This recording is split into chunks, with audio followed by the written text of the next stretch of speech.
রাষ্ট্র কাঠামো মেরামতে ৩১ দফা ও জনসম্প্রীতিকরণে বিএনপির ময়মনসিংহ ও খুলনা বিভাগীয় প্রশিক্ষণ কর্মশালায় কথা বলেছেন বিএনপির ভারপ্রাপ্ত চেয়ারম্যান তারেক রহমান। আমরা সরাসরি চলে যাচ্ছি সেখানে।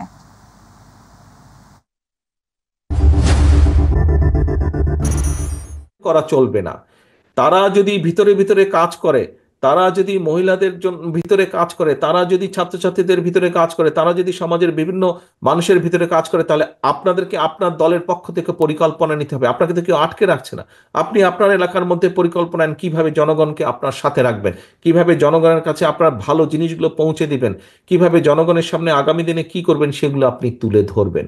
প্রিয় সহকর্মীবৃন্দ, এই সকল কিছু, আজকের সকল আয়োজন, এই যে আপনারা কথা বললেন, বক্তব্য রাখলেন, আমি আপনাদের সাথে কথা বলছি, সকল কিছুর লক্ষ্য এবং মূল উদ্দেশ্য বা মূল লক্ষ্যই হচ্ছে জনগণের সমর্থন আমাদের পক্ষে রাখা এবং একই সাথে আমাদের যে পরিকল্পনাগুলো, সেই পরিকল্পনাগুলো যাতে আমরা বাস্তবায়ন করতে পারি। সহকর্মীবৃন্দ, আজকে যদি আমাদের কথাবার্তা, উঠা বসা, চলন বলনে যদি কোনো রকম এমন কিছু ঘটে যেখানে আমরা জনগণের আস্থা বিশ্বাস হারাতে পারি, তাহলে সারাদিন এই আলোচনা করে কি লাভ হলো?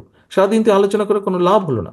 এই আলোচনাকে যদি সফল করতে হয়, আমাদেরকে এই ৩১ দফার সব কিছু যেরকম জনগণের মাঝে নিয়ে যেতে হবে, একই সাথে আমাদেরকে যে জনগণের, আমাদের প্রতি যে জনগণের আস্থা, সেটিকে আমাদের যে কোনো মূল্যে ধরে রাখতে হবে, যে কোনো মূল্যে ধরে রাখতে হবে। আসুন, যেহেতু আমরা বলি যে আমরা আমাদের সকল ক্ষমতার উৎস জনগণ, যদি সত্যিই আমরা এটা বিশ্বাস করে থাকি, তাহলে আমাদেরকে সেভাবেই আজকে থেকে চলতে হবে। প্রিয় সহকর্মীবৃন্দ, আমি আশা করব যে আজকে আপনারা সারাদিন ব্যাপী যে কষ্ট করেছেন, সারাদিন ব্যাপী যে আলোচনা করেছেন, এটিকে এই ঘরের মধ্যে সীমাবদ্ধ দয়া করে রাখবেন না। এটিকে জনগণের ঘরে ঘরে ঘরে পৌঁছে দিতে হবে। এবং আমি দৃঢ়ভাবে বিশ্বাস করি, বিগত ১৭ বছর স্বৈরাচারের বিরুদ্ধে আপনারা সংগ্রাম করে যেভাবে টিকেছিলেন, কাজেই তার থেকে অনেক সহজ হবে এই কাজটাকে জনগণের ঘরে পৌঁছে দেওয়ার জন্য। এত কঠিন একটি পথ যদি আপনার পাড়ি দিয়ে আসতে সক্ষম হয়ে থাকেন, তাহলে এই যে আজকে একটু কষ্টের করেই আমরা কিন্তু জনগণের মধ্যে আমাদের এই ৩১ দফাকে নিয়ে যেতে পারি।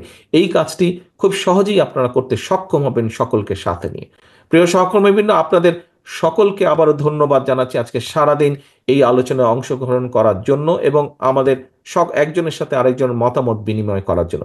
পরিশেষে একটাই কথা বলবো, জনগণকে সঙ্গে রাখুন, জনগণের সঙ্গে থাকুন, জনগণের সাথে থাকুন, জনগণকে সাথে রাখুন। সকলে ভালো থাকবেন, সুস্থ থাকবেন। আল্লাহ হাফেজ। বাংলাদেশ জিন্দাবাদ, বাংলাদেশ জাতীয়তাবাদী দল জিন্দাবাদ। আসসালামু আলাইকুম। বিএনপির ময়মনসিংহ ও খুলনা বিভাগীয় প্রশিক্ষণ কর্মশালায় কথা বলছেন বিএনপির ভারপ্রাপ্ত চেয়ারম্যান তারেক রহমান। আমরা সরাসরি যুক্ত ছিলাম সেখানে। চলে যাচ্ছি পরবর্তী সংবাদে।